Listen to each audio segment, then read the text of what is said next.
My mom didn't call, didn't hesitate. She just looked at me across the kitchen table and said, "Your sister's wedding is the family's priority. We can't come to yours." No softness, no apology. My dad blinked at his hands. Kendra smiled like it was nothing. I walked out of that house carrying the weight of every birthday, every graduation, every moment I'd been told to understand. That night, I didn't argue or plead. I simply opened the door to a life they never bothered to ask about, one decision that turned their family choice into the moment they finally had to face me. I grew up in a house where love was measured by convenience. If something was easier for my parents, that meant it was fair. And somehow, the easy choice was always my younger sister, Kendra. She was the bright one, the effortless one, the child whose smallest win became a family holiday. I learned early that my accomplishments were nice, but hers were worth celebrating. You'd think that kind of thing stops when you grow up. It doesn't. It only gets quieter, sharper. When I was 16, I watched my mother trim a family photo, literally cut the edge to make the frame neater. My shoulder stayed in the picture. My face didn't. She laughed it off, said, "Oh, honey, you're still there," and moved on, as if she hadn't just erased me from proof we were a family. I remember staring at the cropped edge, realizing I could try my hardest, shine my brightest, and still be the part someone felt comfortable cutting away. Maybe that's why I pushed myself so hard later, scholarships, long nights of building a supply chain platform from scratch, holding on when investors dismissed me. Success was the first place where no one got to edit me out. And when the company finally took off, when the numbers turned real, and I sold it for more money than anyone back home could imagine, I didn't run to show my parents. I sat alone in my apartment and let the quiet tell me everything. Some people only celebrate you when your success makes sense to them. Mine never did. Still, I believed things could be different when it came to my wedding. Adrian Steady Warm, the first person who ever told me I didn't have to earn my place, asked me to marry him in the simplest, softest way. I planned the ceremony months in advance, mailed the invitations, myself tucked pressed olive leaves inside each one. And when I handed the envelope to my parents, they smiled politely, already glancing toward the TV. "Of course we'll be there," Mom said, the way someone promises they'll drink more water next week. I spent weeks imagining the four of us in one place again, even if just for a day. Then Kendra announced her wedding, same month, same weekend, and eventually the same day. She called it destiny. My parents called it practical. I called it the moment I finally stopped pretending we were the kind of family who cared how much something meant to me. The first real crack came 2 weeks after Kendra announced her date. I was sitting in my workroom finalizing the seating chart when Mom called. Her voice had that practiced softness she used whenever she was about to choose the easier child. "Sweetheart, we've been talking. Kendra's fiancé's family can only do that weekend. You know how emotional she is. Could you adjust yours? Adjust. As if weddings were furniture, as if mine hadn't been planned for months." I swallowed, forcing calm into my voice. My invitations already went out. There was a pause, thin, careful. "You're strong, Ambar. You'll understand. Your sister would fall apart if we didn't go to hers." I stared at the window, watching dusk settle over the city. It wasn't the request that stung, it was the assumption. The familiar choreography, Kendra wants something, so everyone shifts around her, even if it means shifting me out of the frame. Dad called later that night, his tone apologetic but resigned. "You know how your mother worries? If we choose yours, Kendra will take it personally. You'll be fine." It was always that line. You'll be fine. Their blessing and their dismissal wrapped into one. For days afterward, the tension hummed beneath every conversation. Kendra sent me a text, bubbly, oblivious. "Isn't it wild our weddings are on the same day? It's like the universe aligned us." I typed a reply 3 times, deleted it 3 times, and finally left it unread. What was there to say? She'd never grown up in a world where someone else's joy swallowed hers whole. She didn't understand because she had never needed to. The turning point didn't arrive with shouting. It slid quietly into my life on a Wednesday night. Mom sent a message. "After discussing it, we've decided we can't attend your ceremony. It's too much travel back and forth. We hope you understand. No apology, no regret, just logistics my field of expertise used to justify abandoning me." I sat down on the edge of my bed, the phone glowing against the dark. My heartbeat steadied instead of racing. It surprised me. I thought I'd cry, but all I felt was an old familiar clarity rising to the surface. I texted back, "That's fine." But as soon as I hit send, I knew it wasn't an ending. It was a beginning, the moment something inside me stopped bending and finally broke clean. That night, while the house was quiet and Adrian slept in the next room, I opened my laptop and scrolled through the contacts I hadn't dialed in years. Rachel, Aunt Marion, Eli, people who had watched the imbalance without ever saying it aloud. For the first time, I didn't feel like a child asking for a seat. I felt like a woman deciding who deserved one. And the answer wasn't my parents. The day everything finally collapsed didn't look dramatic from the outside. There was no shouting match, no slammed doors, just a quiet morning sunlight slipping across my kitchen counter, and a truth I could no longer swallow. I reread Mom's message. "We hope you understand," until the words blurred. Not once had they asked how I felt. Not once had they paused to consider what it meant to choose convenience over their own daughter's wedding. And the longer I stared at that screen, the more I realized the collapse wasn't happening now. It had been happening for decades. This was simply the moment I stopped pretending not to notice. I drove to the edge of the city to a small overlook where the air felt wider. Adrian joined me, holding 2 mugs of tea but saying nothing. He'd always known when silence was a kindness. "They didn't even hesitate," I finally said. He exhaled slowly. "Then stop waiting for them to choose you." I nodded, feeling something settle in my chest, a shift, a click, like a lock turning, a boundary forming. That night, long after he fell asleep, I opened the folder I had hidden for months, the deed to the villa in Tuscany, my villa. 8 acres of olive groves, ancient stone walls, an open courtyard that felt like a place made for truth. I had bought it after selling my company, partly because I needed a refuge, partly because I wanted somewhere that belonged entirely to me. I had never told my parents. Why would I? They never asked. As I scrolled through the photos, the golden hills, the long stone table under lanterns, a thought formed so clearly it felt like a pulse. I could build a new kind of wedding here, not a performance, not a competition. A gathering of people who showed up because they chose to. I sent Rachel a message first. She called immediately, no hesitation. "Please tell me you're not canceling," she said. "No," I told her, "just moving it." "To where, Tuscany?" She didn't even pause. "Send me the date. I'll handle the family."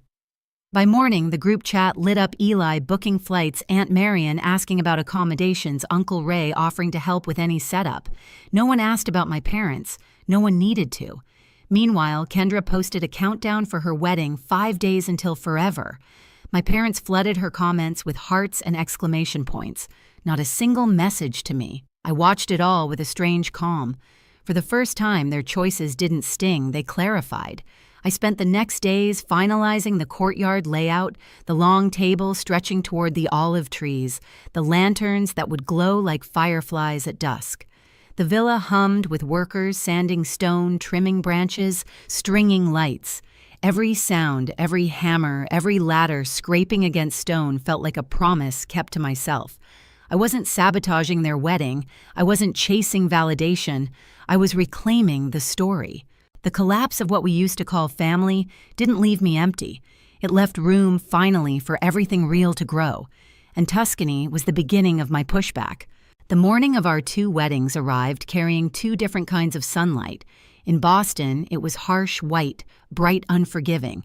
In Tuscany, it spilled across the hills like warm honey. I woke before dawn in the villa, the stone floor cool beneath my feet as I stepped out onto the terrace. The olive trees shimmered in the early light leaves, whispering as if reminding me, this is your home, your choice, your table. Workers moved quietly through the courtyard, adjusting lanterns, smoothing linen across the long table that stretched toward the grove. Everything looked impossibly grounded, ancient, yet new, exactly the life I wanted to step into. But in Boston, nothing was grounding anyone. My cousin Eli sent a photo rows of empty chairs in the ballroom, the kind wrapped in white fabric to hide how bare they looked. He captioned it, "This is going to blow up soon." Another message came from Rachel, a picture of my parents standing by the entrance dressed perfectly, but their smiles tight, confused. No one from the extended family had arrived. Not one. And Kendra, my sister, kept refreshing the guest list on the planner's tablet, her expression tightening each time. "They must be late," she murmured to her fiancé, but even she didn't sound convinced. Meanwhile, in Tuscany, guests trickled into the courtyard, breathless from travel, glowing with excitement. Grandma Elise arrived wearing a soft blue dress, her silver hair pinned back, with an olive branch I'd placed on her vanity that morning. "My girl," she said, cupping my face with both hands. "Look at you. Look how far you've come." I felt my throat tighten. Every part of me wanted to soak in that moment because love that shows up feels different. It carries weight, presence, truth. As the sun climbed the courtyard filled with familiar voices, Rachel herding her kids, Uncle Ray greeting the musicians, Aunt Marion taking photos of the vineyard as if she'd never seen anything so sacred. For the first time in my life, I wasn't an afterthought. I was the center, but not because the world bent around me, because I had built a world that didn't require bending at all. Back in Boston, the ceremony was about to start. Kendra stood at the aisle bouquet trembling in her hands. The planner paced behind her. "Where is everyone?" she whispered sharply. Her fiancé shrugged helplessly. My parents pretended to smile. Then it happened. Rachel sent another photo to the family group chat, the one everyone had muted for years, but somehow still checked out of habit. It showed me stepping into the courtyard sunlight, catching the silk of my dress. Behind me, guests rose from their seats beneath the grapevines. Lanterns glowed softly overhead. Tuscany wrapped around us like a painting.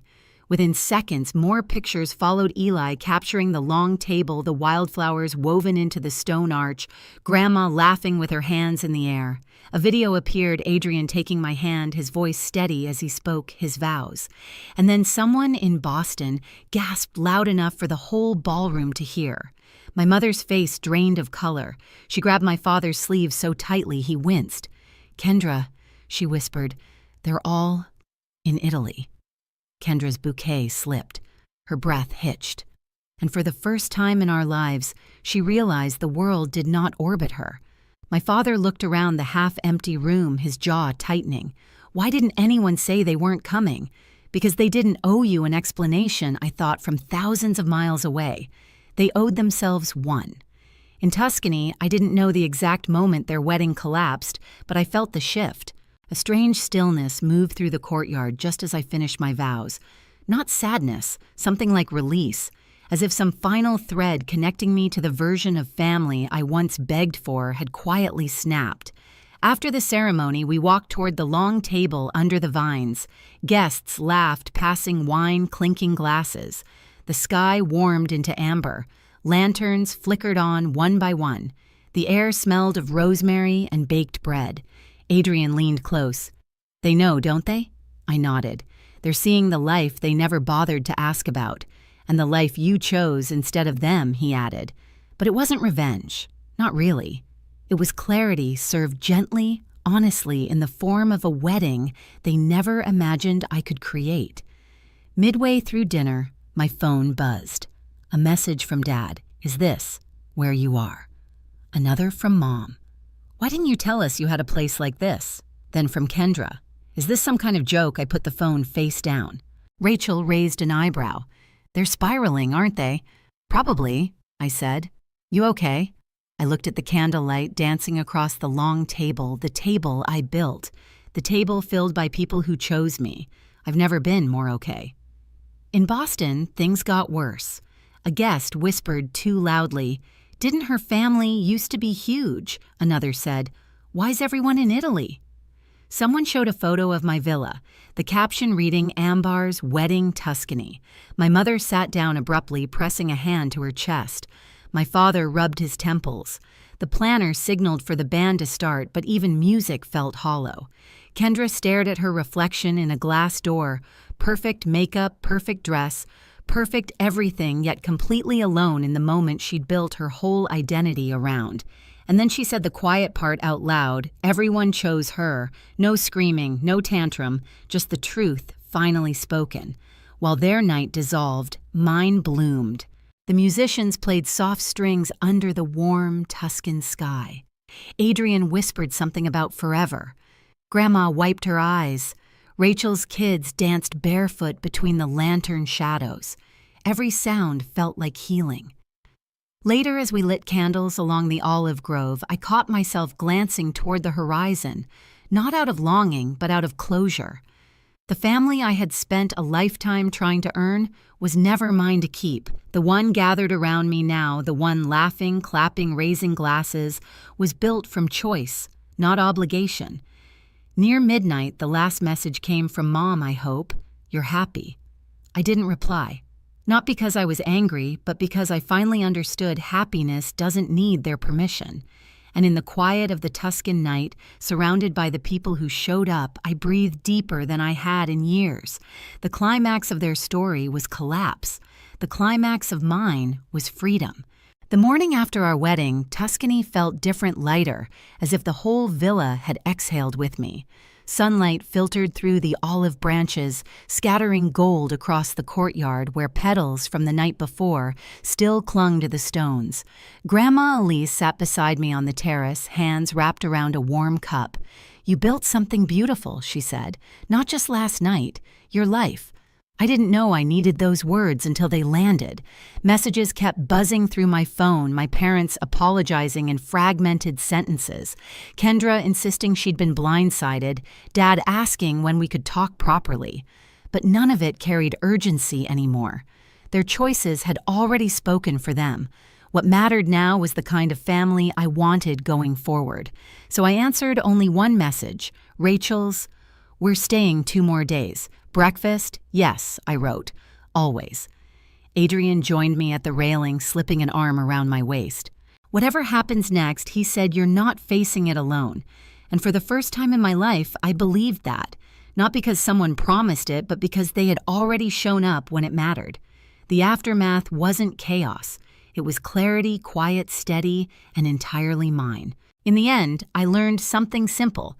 Family isn't who shares your name, but who shows up when your heart is on the line. I stopped asking for a seat at their table and built one of my own, and the right people found it. If this story stayed with you, share it. Tell me where you're listening from and hit subscribe for the next one.